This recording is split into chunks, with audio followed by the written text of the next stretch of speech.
Hey guys, Wyclef here. Sorry if I seem like I'm rushing through this a little bit. I've had trouble making the video.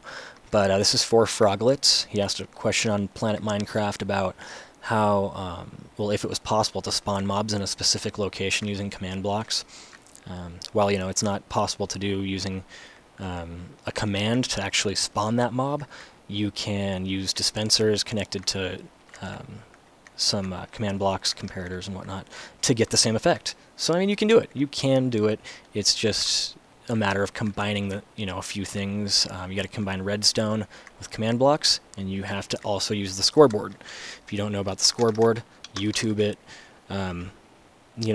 Do some reading on it. It's really not that hard. If I was going to add the objective here, you got to do scoreboard objectives add, and this one I called it mob spawn. And then it's actually a dummy status, which a dummy means it's manipulated by command blocks or by the admins and whatnot. You change the value. You can actually put in, I think it's health, and it'll track your health. Or you can do kill counts. You can do like PvP kills. You can do all sorts of stuff. Well, actually, that pretty much sums it up. Deaths as well. Maybe there's something I missed. But dummy, and then whatever you put after here is just kind of displayed before it when you look it up in the system. So you can just do status. You could do like number, and then it'll have a little colon. I mean, you don't write the colon, but it'll have a little colon after it, or something. I'll show you here. Players list Wyclef. I don't have any scores recorded, so after this I will.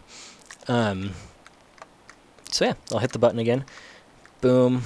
It only spawns one set of those mobs there. I'm only spawning the skeleton, the spider, and the zombie. This guy wandered in. Don't know why. Oh, no! No! Alright, that's easily fixable. So that was pretty dumb. I'm used to having my world protection on. Because I do use plugins. I just do command block stuff as well. So as I'm fixing this, it'll give you an idea as to how I actually went about doing it. So here we go. This part's the easy part. I feel bad. Alright, so this was the test for closest player. Oops. And then that's going to be radius of 10.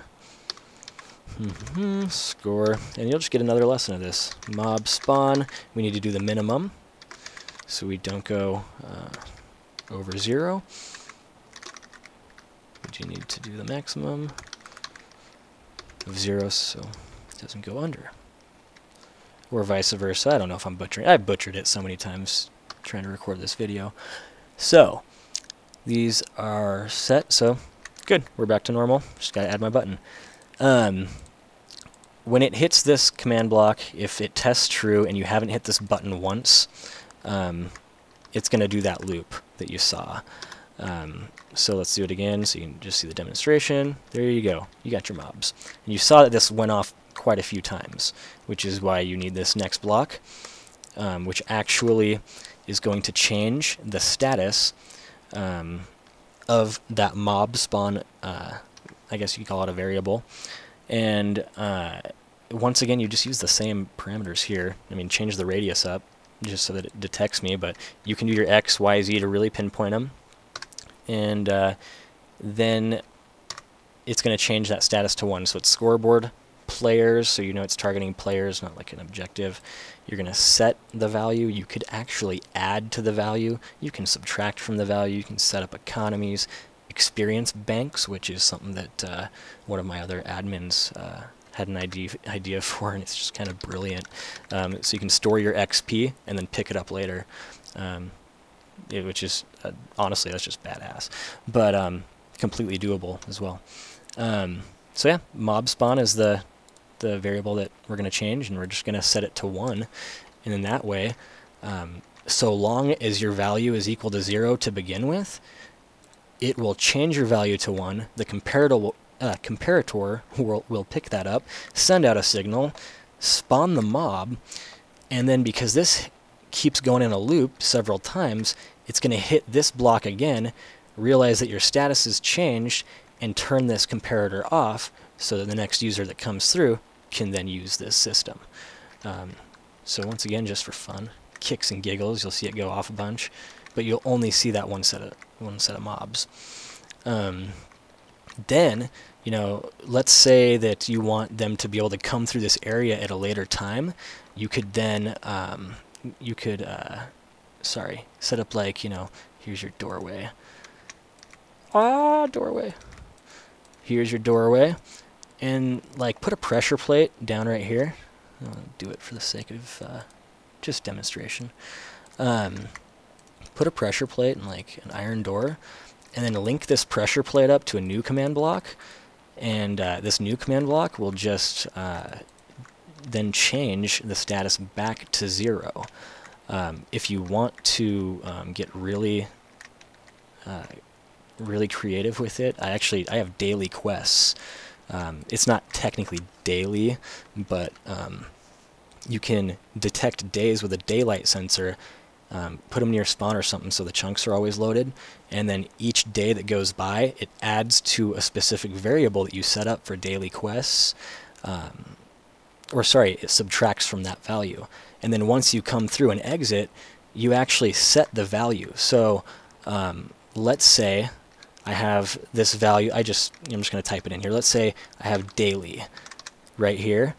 And let's say daily is, it needs to equal to 0. It needs to equal 0.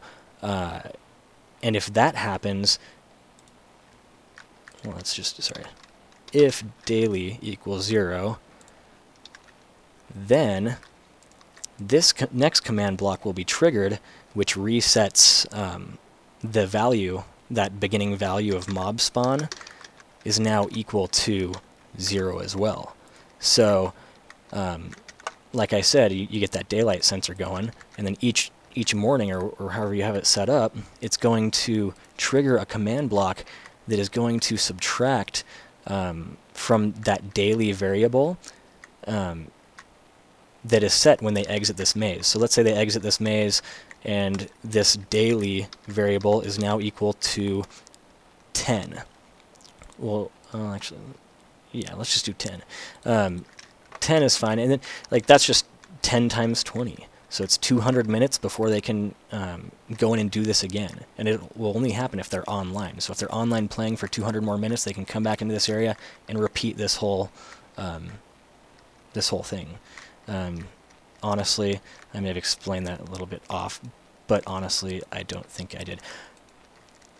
Really, it works. I have it set up on my server. It's just a matter of whether or not I just explain things correctly. But that's the concept. You set up your variable, you add to it, and you subtract from that value each day. Once that value equals 0 for that player at that morning, then it sets this value that we're tracking over here back to 0, and then they're able to come back in and do it once again. So that's that, and if you have any questions, post them in the comments on YouTube, message me on Planet Minecraft or something.